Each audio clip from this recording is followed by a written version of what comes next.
Hey everyone, I'm Shivani Vasist and here we are going to discuss the basic structure of the constitution and these are the topics we are going to cover here. So let's get started.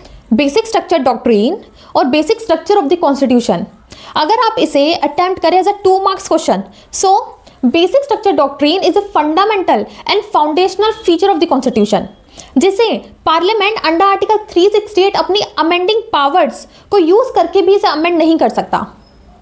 In Keshwanand Bharti case, Supreme introduced this doctrine and basic structure doctrine or the basic structure of the constitution under article 368 parliament की जो amending powers हैं, parliament के जो पास power है to amend any part of the constitution, उसे भी limit करता है, उस पर भी रोक लगाता है.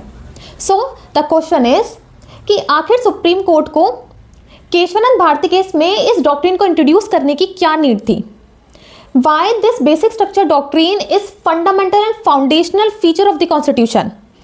And ये डॉक्ट्रिन अंडर आर्टिकल 368 पार्लियामेंट के पास जो अमेंडिंग पावर्स है उसे लिमिट क्यों कर रहा है. सो बेसिक स्ट्रक्चर डॉक्ट्रिन पर हम डिस्कशन करने से पहले कॉन्स्टिट्यूशन के 2 आर्टिकल्स हैं जिसे हम समझ लेते हैं. Article 368 and article 13. Article 368 and article 13 के बीच में कॉन्फ्लिक्ट्स हुई.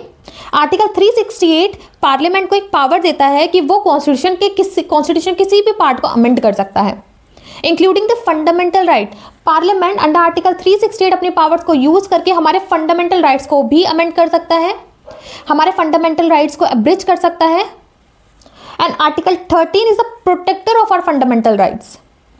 How any law inconsistent with fundamental right, अगर ऐसा कोई भी लॉ है जो हमारे फंडामेंटल राइट्स के साथ इनकंसिस्टेंट है, then article 13 declare that law as void. By using the amending powers under article 368, parliament came up with first constitution amendment act 1951 which curtail the right to property.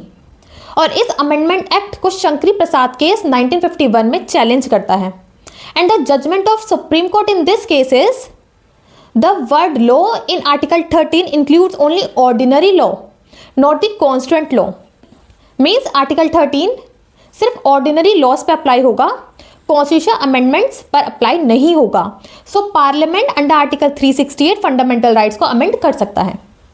And then parliament came up with another amendment, that is 17th constitution amendment act 1964. और ये amendment Golaknath case challenge करता है. And the judgment of Supreme Court in this case is the word law in Article 13 includes constituent laws also. Means Article 13 Constitution Amendment Acts पर भी apply होगा.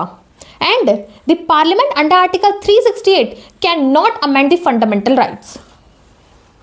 So Parliament and then came up with another interesting amendment, that is 24th Constitution Amendment Act 1971, under which parliament के पास जो amending powers हैं वो उसे कहाँ से मिली, आर्टिकल 368 से. और पार्लियामेंट आर्टिकल 368 का यूज़ करके आर्टिकल 368 में ही अमेंडमेंट कर देता है, under which parliament under article 368 can abridge और टेक अवे और amend any of the fundamental rights. Means parliament किसी भी फंडामेंटल राइट को अमेंड कर सकता है. एंड आर्टिकल 368 को यूज करके पार्लियामेंट आर्टिकल 13 में अमेंडमेंट करता है कि पार्लियामेंट फंडामेंटल राइट्स में अमेंडमेंट तो कर सकता है और उस अमेंडमेंट को आर्टिकल 13 क्वेश्चन नहीं कर सकता. That such amendment such act will not be a law under article 13. So in Keshwananda Bharti case in 1973, Supreme Court introduced the basic structure doctrine, basic structure of the constitution. Basic structure of the constitution, हमारे constitution का basic structure means हमारे constitution की नींव जिसपे हमारा पूरा constitution खड़ा है. मीन्स हमारा पार्लियामेंट हमारे फंडामेंटल राइट्स को तो अमेंड कर सकता है, बट हमारे फंडामेंटल राइट्स में हमारे कॉन्स्टिट्यूशन के कुछ बेसिक स्ट्रक्चर्स हैं. पार्लियामेंट उन बेसिक स्ट्रक्चर्स के साथ कोई छेड़छाड़ नहीं कर सकता है. मीन्स पार्लियामेंट हमारे बेसिक स्ट्रक्चर को अमेंड नहीं कर सकता है.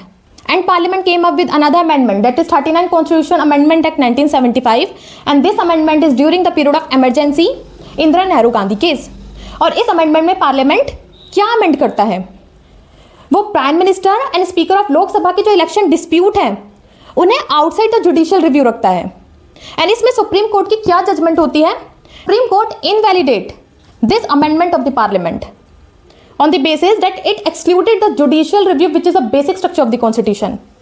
कि judicial review is a basic structure of the constitution, जिसमें पार्लियामेंट अंडर आर्टिकल 368 अपनी पावर्स को यूज करके कुछ छेड़छाड़ नहीं कर सकता, कुछ अमेंड नहीं कर सकता है.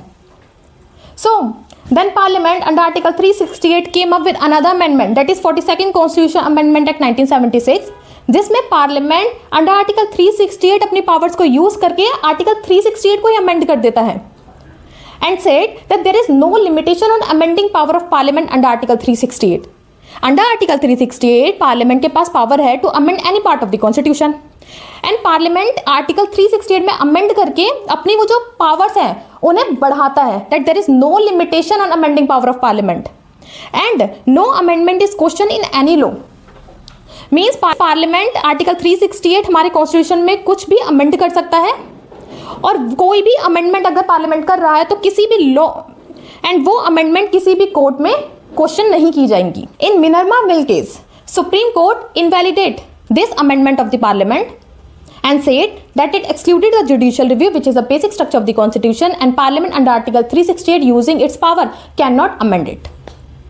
So by applying this basic structure doctrine, Supreme Court with respect to article 368 conclude that article 368 parliament को power दे रहा है to amend any part of the constitution. But जो पार्लियामेंट के पास जो अमेंडिंग पावर्स हैं वो अनलिमिटेड पावर्स नहीं हैं, वो लिमिटेड पावर्स हैं. बट अर्लियर सुप्रीम कोर्ट ने अपनी आर्टिकल 368 में जो पावर्स है उन्हीं का यूज करके अपनी जो पावर्स हैं उन्हें बढ़ा लिया, that there is no limitation. So अब सुप्रीम कोर्ट कहता है that this amending power of the parliament is limited, and this limited amending power is a basic structure of the constitution. Means अब parliament under article 368 अपनी power को use करके इस limited amending powers को amend नहीं कर सकता. Means वो इसमें कोई छेड़छाड़ नहीं कर सकता है, वो अपनी अमेंडिंग पावर्स को नहीं बढ़ा सकता है. सो बेसिक स्ट्रक्चर डॉक्ट्रिन इंट्रोड्यूस हो गई है. सो इसका यूज कैसे किया जाएगा? Supreme court set a date of demarcation as 24 April 1973, that is a date of Keshavananda Bharati case. Means basic structure doctrine उन सारे अमेंडमेंट्स पर अप्लाई हो सकती है जो इनेक्ट हुए हैं ऑन और आफ्टर 24 अप्रैल 1973, पर इसका कोई रेट्रोस्पेक्टिवली यूज़ नहीं किया जाएगा.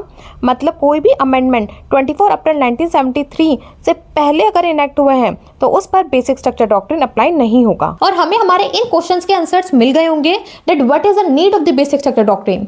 सुप्रीम कोर्ट ने केशवानंदा भारती केस में इस बेसिक स्ट्रक्चर डॉक्ट्रिन को क्यों इंट्रोड्यूस किया, एंड बेसिक स्ट्रक्चर डॉक्ट्रिन कैसे पार्लियामेंट की अंडर आर्टिकल 368 जो अमेंडिंग पावर्स है उन्हें लिमिट करता है, और अंडर आर्टिकल 368 पार्लियामेंट इस बेसिक स्ट्रक्चर डॉक्ट्रिन को अमेंड क्यों नहीं कर सकती.